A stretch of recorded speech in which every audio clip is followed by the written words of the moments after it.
চাঁদাবাজি করে তাদের স্থান কিন্তু লাকসাম বা মনোনয়ন হবে না। চাঁদাবাজ সন্ত্রাসী সংখ্যা কয়জন? হাতের অনেক কথা, আমরা সাধারণ মানুষ অনেক বেশি। আমরা যদি প্রমাণ বলি যে আমার বাড়িতে আমি কোন সন্ত্রাসী রাখবো না, আমি তো আপনার বাড়িতে না, আপনারা যদি বলেন আপনার বাড়িতে যদি কোন সন্ত্রাসী চাঁদাবাজি থাকে বা চাঁদাবাজ থাকে, আপনারা যদি আমাদেরকে বলেন, আপনি যদি ভয় পান তাহলে আমরা গিয়ে তাদেরকে ইনশাআল্লাহ এই আইনের হাতে সমর্থন করবো। আমি আমার বক্তব্য দীর্ঘায়িত করতে চাই না। আমি পুনরায় ধন্যবাদ দিতে চাই আমার দাদা সুমন বাবুকে। উনি আমাদের নেতা, পৌরসভার নেতা।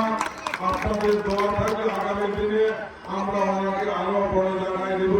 এবং এই যে আমার বিশ্বতা সহ এই হিন্দু যারা আছেন সবাই ভালোবাসা নিয়ে আপনাদের সাথে আলোচনা পরামর্শ করে এই লাকসাম হিন্দু সম্প্রদায় যদি কোন ধরনের সুযোগ সুবিধা দেওয়া লাগে, কোনো অসুবিধা থাকে, সেটা আমরা সম্মিলিতভাবে আমরা ইনশাআল্লাহ মোকাবেলা করে সমাধান করব এই আশা ব্যক্ত করে আজকে এই ধর্মসভার শুভ সূচনা এবং মঙ্গল কামনা করে আমি আমার বক্তব্য এখানে শেষ করছি।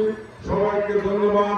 বাংলাদেশ জিন্দাবাদ, বাংলাদেশ জাতীয়তাবাদী দল জিন্দাবাদ, দেশনেত্রী বেগম খালেদা জিন্দাবাদ, ভারপ্রাপ্ত চেয়ারম্যান জনাব তারেক রহমান জিন্দাবাদ, শহীদ রাষ্ট্রপতি জিয়াউর রহমান অমর হোক।